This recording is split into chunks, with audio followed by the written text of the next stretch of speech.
Hello, I'm Janet. Join me in this lesson as we tackle a poem.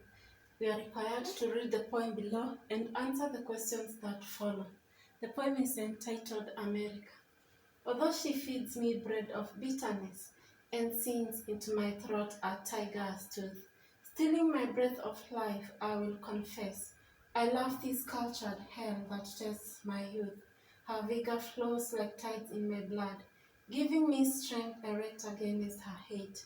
Her bigness sweeps my being like a flood, yet as a rebel fronts a king in state. I stand within our walls with not a shred of terror, malice, not a word of jeer.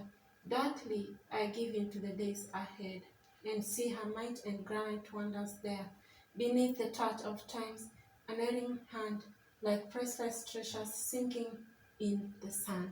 The poem was written by Claude McKay. Now we go to the questions. Question 1. Who is the speaker and what is his or her relationship with the she of the poem? Now, in this poem, the speaker is an African American talking about his or her relationship with his or her country, which seems to discriminate against him or her. Question 2. Describe the character trait of the she as portrayed in the poem. Now, suppose the country, the she, it is discriminative. We are told that she treats the speaker so because she is black. That shows that there is discrimination, and so it is discriminative. Oppressive is another trait of that she sinks into my throat her tiger's tooth, stealing my breath of life.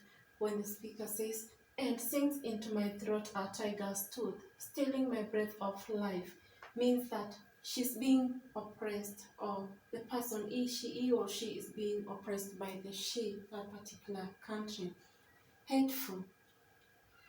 We are told here, giving me strength erect against her hate, meaning that she is hateful.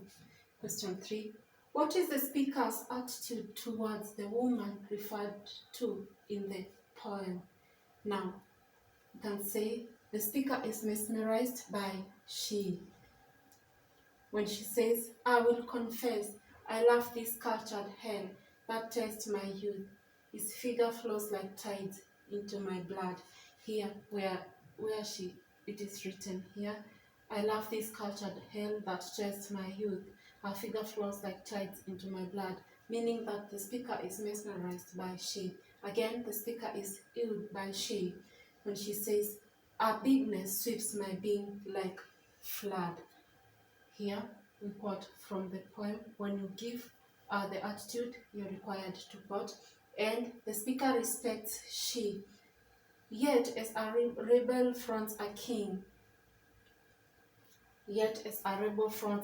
instead, I stand within our walls with not a shred of terror, malice, and not a word of jeer, meaning that she respects the she, the country.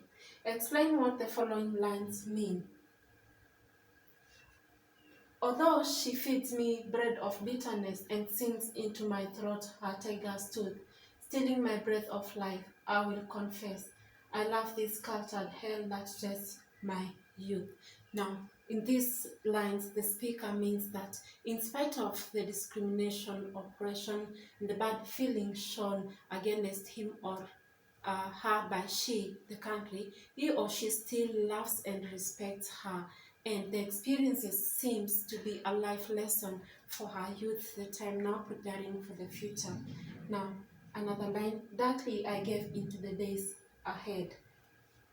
This line here, darkly I gave into the days ahead, and see her might and granite wonders there, beneath the touch of time's unerring hand, like priceless treasures sinking in the sand.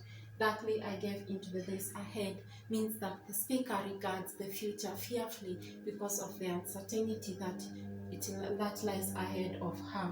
Now, identify and comment on two aspects of style in this poem. We have simile, for example, her bigness sweeps my being like a flood.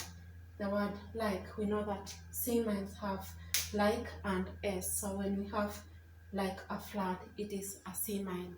Now we have another metaphor where she says, although she feeds me bread of bitterness and sinks into my throat her tiger's tooth. That is a metaphor. We also have personification, where the country is presented as a woman, as a human being, as a person. That is personification. Now, describe the mood and tone of the poem. Now, the mood of the poem is ambivalent and the tone is ironic.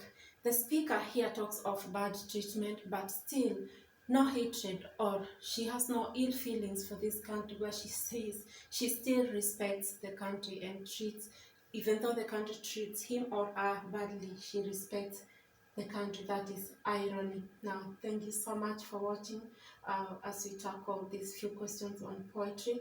I hope these questions help you to improve on your English, especially on your poetry part. Kindly remember to like, to share, and to subscribe to this channel. See you in the next one.